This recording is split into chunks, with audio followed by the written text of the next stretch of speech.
Hi, it is now a week today that I start my master's course at Glasgow School of Art. Really scary, didn't even think I'd have my degree at this point in my life, and here we are, but very exciting times. I'm going to be filming a lot of my process and what art school is like over the next year. It's something I didn't do at all. Sorry, as part of my BA, but it's something that I am going to make myself do. And I thought what would be quite nice to just sort of start off and ease into it is to talk a bit about how I got into GSA in the first place. One of the biggest things to keep in mind if you're applying for university at a master's level, not undergraduate, in Scotland at least, is the application process. And the main difference between it is, talking between degree level and master's, that is, it's done on a rolling application basis. What that means is instead of everyone applying in, just hypothetically, December and having interviews or whatever by February and it just being done then, it's done in stages. So for me, I applied in the second round in early February. The one before that was in December. Highly would recommend, if you are considering doing this just now, maybe you're on a degree yourself and you're thinking about when to apply, to do it sooner rather than later, because if there's 20 spots in a course, they might accept 10 people from the first round, and then every single time you leave it a bit, you're reducing your chances by 50% of getting into that course. Or they might take everyone in the second round, they are within their rights to do that. Every school is different though, but the sooner you do it, the sooner you get in. Also, very important, money. Unlike every other course in Scotland, masters and above are not fully funded by SAS. Overall for this course at this point, I've paid over $2,500, 950-ish of which was a completely separate deposit that you have to pay in order to do your masters. That is out with SAS entirely, so regardless, you are going to have to pay that. And the first installment of the fees has to be paid by the 1st of September. That is the deadline. And this sounds very scary, but SAS is also paying about 9 and a bit grand of your fees for you. So in comparison to those studying internationally, you're still covered by quite a lot. GSA at least as well has deposit plans, and it has installment plans for your fees. So if you cannot pay it up front, you can set up like monthly or like quarterly, installments as well. Something to keep in mind, the earlier you apply, the sooner you can start saving up for this stuff. So, portfolio. If you are making a portfolio yourself, the first thing you have to do is decide what your talking piece is. Doesn't matter what subject you're doing, if it's UX, graphics, otherwise. In an interview, they are going to ask you to talk you through, talk them through a piece of your work. So the deciding factors for myself in this were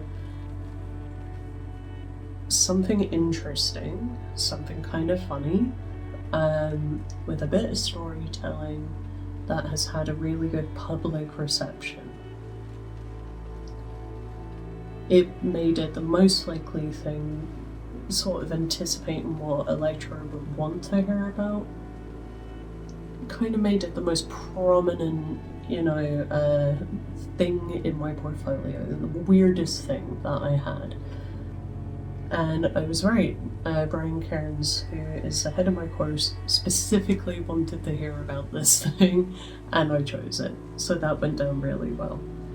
It also shows a sort of level of forward thinking in your design choices and a public awareness of your work. These are important at a master's level. This is the best formatting in the world now, but at the time these were the best photographs that I had of this. I also want to pursue a practice that has a focus on putting information across in different ways to a general public audience, so I could talk about that as well. At a master's level, you kind of need to have a focus to your work and what you would like your practice to be, and they will ask you about this in an interview as well. So, kind of ticked all of the boxes for me. Let's move on. This is a really boring slide. I don't like it very much, but it does the job, and that's the importance of your portfolio and this sort of thing. Every portfolio under the sun that you will submit, regardless of the length, is kind of split into 2/3 of your portfolio should be finished work. Doesn't all have to be part of the same project, can all be part of the same project, but it should be completed work. The other third, which GSA does a really good job of breaking down on their website as well if you want to have a look, should be developmental stuff relevant to projects that you have in your portfolio. There should be noticeable ties across to things. So the slide before, it's aquatic themed, there's a lot of water in the final product, studies of water. That's all this is. It wasn't even for this project, but it did actually influence the final thing. The colours are nice. It's a mix of mediums as well. Some of this is paint, some of this is alcohol markers, some of this is Sharpie, I think, as well. I should really know that. Continuing on, having a bit of fluidity, continuity in the actual order of these slides, some more sketchy looking stuff, even though these are actually final drawings, but they don't need to know that. We got some studies here, some like different angles of the same frog. These are actually different frogs that I manipulated to look like the same one, showing an understanding of form and motion, things like that. And some final illustrations, all done with ballpoint pens, so another medium again, in black and white. Bit scratchier, good use of texture. Just takes us into the next slide. These illustrations were done for a book, and it's that thing again, putting information across different ways, different formats. And it was a good order to do this in, rather than doing the final thing and then the sketches, because it's showing how I changed the actual illustrations. So these illustrations, although they were done, in ballpoint pen or whatever, were then altered digitally for the purpose of print. So they're now coloured illustrations, but they work both ways. We got some sort of overlay effects here, we got some text as well. The actual thing wasn't printed yet, so I used mock-ups for this. You are allowed to use mock-ups in a portfolio. I would say don't use it for the entire portfolio. Like, if you can print out a wraparound thing and put it on a book on like A4 paper, do it. Because if we go to the next slide, I think having a mix of photography in your portfolio as well as final work is incredibly valuable, especially with illustration. We are expected to work in a 2D medium or a digital medium or, for print. So having a mixture of like, already we've had boxing gloves, we've had a book, you know, now we have stickers, business cards, and then a fully digital piece as well, or well, a pencil drawing that was digitized, mix of mediums again, but a nice grouping with a colour story, you know. Keeps it interesting. These are 3 totally separate projects, all utilising red in different ways. You don't have to overcomplicate everything. If you have 3 random things, find a way to tie them together. I quite like that slide actually. Moving on again to red again. This is not the most complicated piece that I've done. It is something that I still have that I love dearly. It's actually my sewing kit. And I liked the idea of playing with weight as a theme, so something really heavy like a horse skull. Like, horse skulls are fucking huge, they're bigger than my head. And dangling off thread, I just thought the concept was cool. And if we move on, you can see how it's developed and sophisticated a bit over time on a completely different product. This is my bookmark collection. It's one of the best sets of things that I've done. This idea was the first bookmark, so then you have a talking point. Again, you can ramble about it in your interview. Oh, look at me, I got better at drawing. You know, it doesn't have to be that complicated. This continued nicely into the next slide here, because we're doing product design again, print, digital, translations again. Very important in illustration specifically, does translate over to graphics quite well if you're doing that. These are greetings cards. This is quite a large set. They're all different, they all have different themes. Some have text, some don't, but the colours are quite nice together. And a wee photograph of the final product as well. These are separate studies that I did. I am not a sketcher, I will say that. Very controversial for an illustrator to not actually enjoy sketching.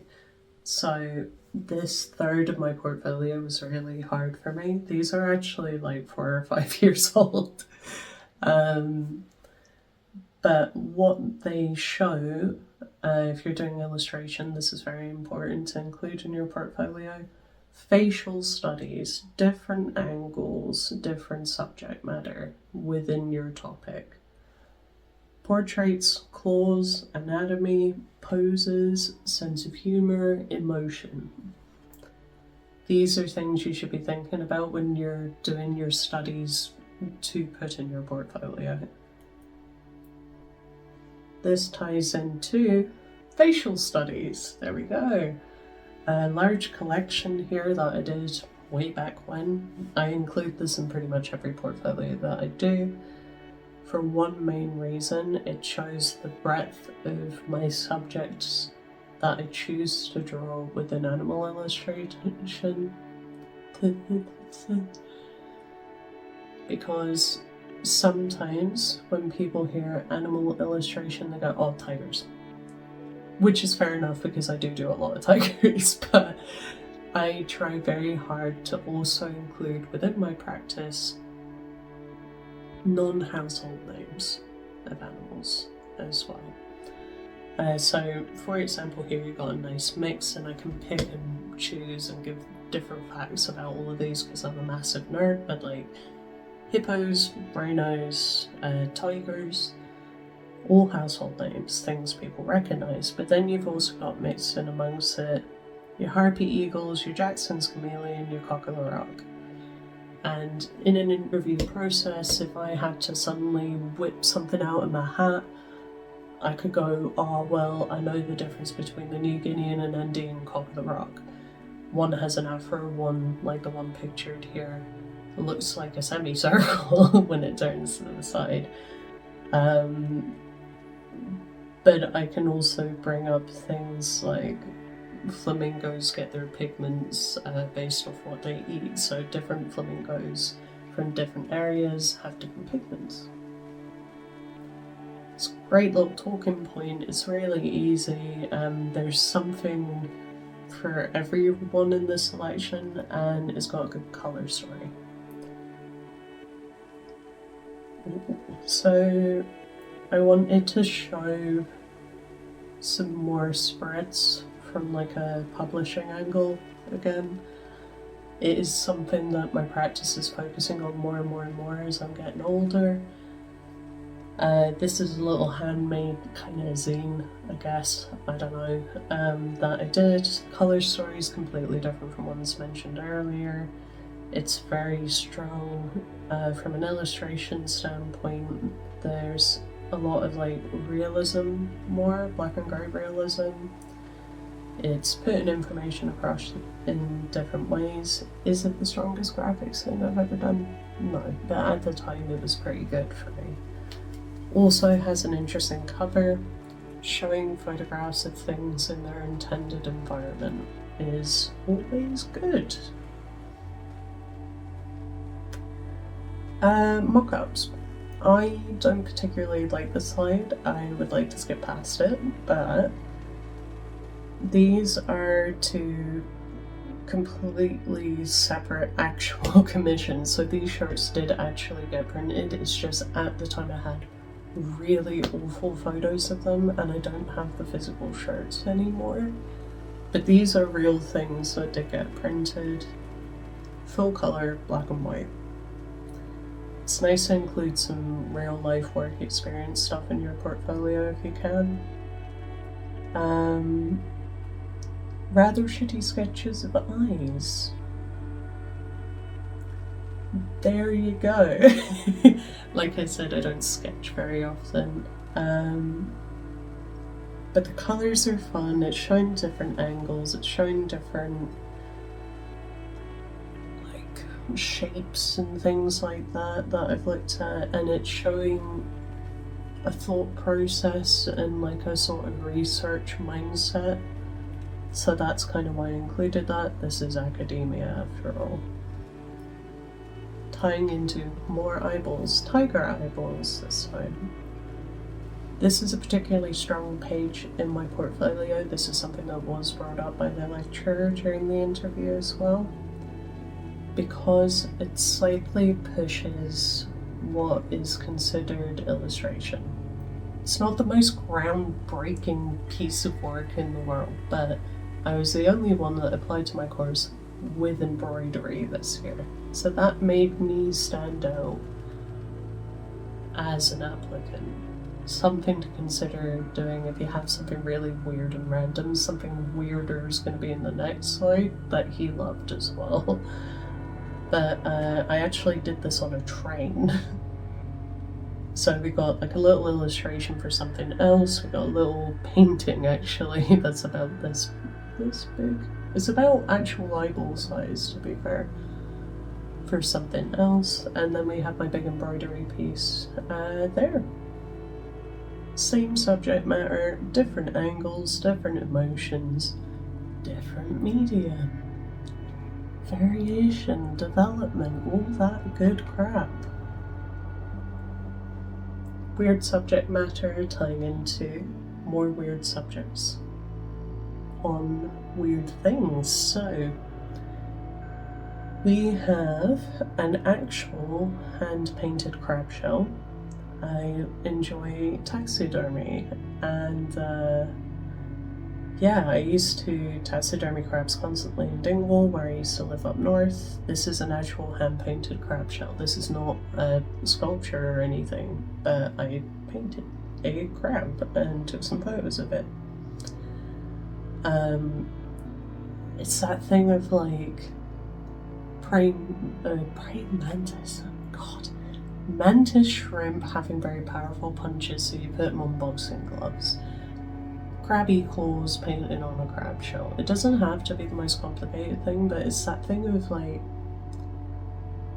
developing the thing that you're making your work on into part of the storytelling always goes down well for this sort of thing. And then the next piece that I got beside it is actually just on an Amazon box. It's a particularly nice box, and it was a very large leopard that I did a painting of. And then you can talk about deforestation and, you know, recycle materials. Every school in the UK at the moment has a sort of global factor to the process now, where it's sort of keeping in mind sort of greener ways of working, benefiting the community, that sort of thing. So if you can talk about that stuff, do. Birds. This is a completely different medium again. This is 2 watercolor paintings that I did of blue themed birds, years and years apart. I actually prefer the older one, which is the one with many heads. 2 exotic birds, 2 endangered birds, and it's showing completely different styles within my own style and like topics, and like manipulating things in more like traditional portraiture sense and doing something more surreal with it. Variations, development. Ooh. This slide here is just showing how I make my bread and butter work. I am in a minority for sure nowadays, in the sense that I draw traditionally with pen on paper. I do not use iPads or anything like that. I digitize my work by taking the backgrounds out, making the white see-through, so that you have your line layer, black layer that you got at the side here, and then I do all my colour underneath it, like it's 2 layers of tracing paper. And that's something unique about me and how I make my work. It's not unique in the sense that it's never been done before, it's unique in the sense that I am in the minority for the process that I do it, but it also allows me to talk about formatting and how I utilise old techniques with new ones to make them practical in a modern day setting as well. So, very good talking points again. I love this slide, it makes me happy. These are 3 taxonomy study posters. Taxonomy has a big part in my work, the categorization and specification of animals. I think this is a really strong slide for a few reasons. You've got 3 different moods from an illustration standpoint. So you've got like funny, contemporary version of like traditional taxonomy posters, and then you got like kind of pretty and delicate. You have 3 different mediums as well, completely different mediums. You've got Photoshop color, digital color, whatever, with pen, fine liner pen like the slide before. You have just giant bloody alcohol marker drawings, that one took forever in the middle. And then you have watercolor paintings again. 3 different styles of text, formatting is slightly different as well, completely different color palettes, and you've got like traditional row-based taxonomy posters, which are the most standard.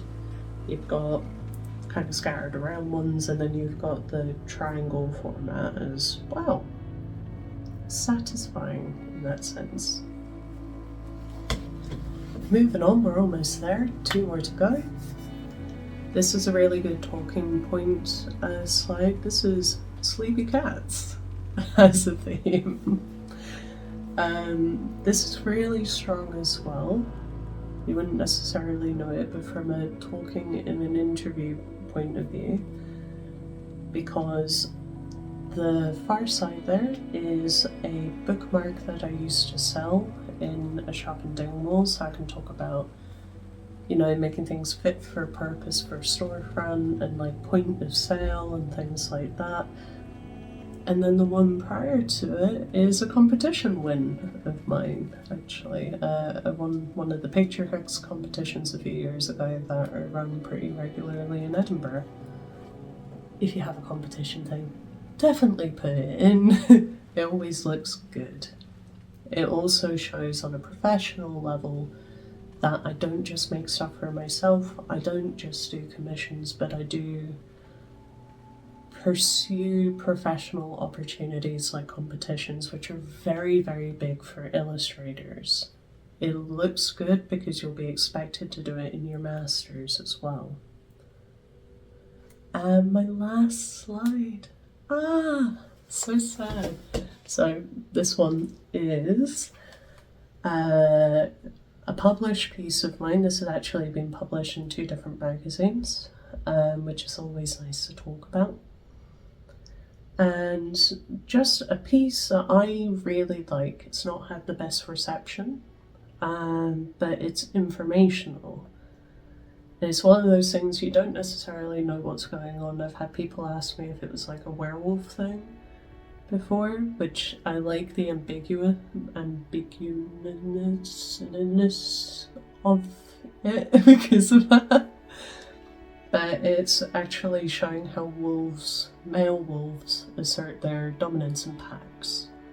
And it's basically just a big biting competition. But when you know that, it looks quite interesting. It was more of a fine arty type of thing that I did.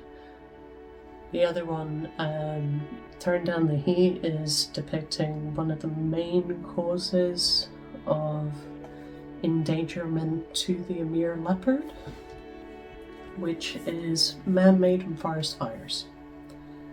One's quite hard, one's kind of drippy, nice contrast, different mediums again. Pencil and colour fine liner versus hard black fine liner. These intricacies kind of do make a big difference in your talking points again and your final products. And at a master's level, you know, you kind of should be using a multitude of different processes, techniques, things like that. So, overall, pretty happy with how my portfolio came out. I will say it's kind of funny looking back on it now, considering the huge amount of work I made afterwards, just from my course alone, because I would say a lot of the stuff that I actually put in this application I wouldn't do if I was applying again just now. We're always changing as creators, we're always making new work, we're always improving, so it's kind of hard sometimes to like look back on your stuff in a positive way. From a formatting point of view, if you're in the process of making your own portfolio just now, I would highly recommend that if you're considering putting things to the edge of the page, don't. It always looks unprofessional, and at a master's level these kinds of like little details and things like that really do make or break your application. The main points of things to consider, like I've just rambled about on repeat, is what am I going to talk about, what is going to be my main slide that I talk about as well, because it is important. Am I showing a variety of mediums? So if you're maybe in a graphics course, are you showing like maybe some physical, like ripped up stuff in comparison to just clean, sophisticated, banker-esque, you know, things? Are you showing, like, if you're doing photography, maybe some manipulated images as well as just like straight on subject matter? UX, are you showing maybe like a band merchandise website as well as a very clean, sophisticated interface? you know, these are things to consider when you're making your portfolio as well. Okay. Out with that, really, you know, if you're looking at it as a whole, as you as an artist as a whole, maybe you're struggling. So for me, I've always had a very strong direction. I think it's pretty apparent just looking at me that I like animals. But it's not the case for everybody. Maybe you like doing a bunch of different stuff. What are the connections between your pieces of work, and can you show that in order as well? So, say if you're doing a mixture of landscapes and portraiture, maybe have some elements of your style that continues throughout. It could be with your line work, it could be with your color choices, it could be with the medium that you use. I think pretty consistently, no matter what I'm actually doing, whether it's embroidery or painting bloody boxing gloves, you can tell it's being drawn by me. When you start breaking down my work, you can see the differences in my styles within the sort of umbrella of me as an artist. The toad book looks completely different when you really look at it compared to the embroidery piece that I did. But they still both look like they were done by me. At a master's level, you're expected to have a set practice that you are pursuing. Can you talk about that clearly in an interview as well? And yeah, really, if you need any advice for your applications from just like a third party, feel free to send me a message or put me a little comment below. I'm more than happy to help people out with this sort of thing if they're looking for advice. I think it's something I'm particularly strong at, is portfolio applications as well. And yeah, good luck to any upcoming applicants as well. I hope you have a good time and enjoy the process of doing it, scary as it is.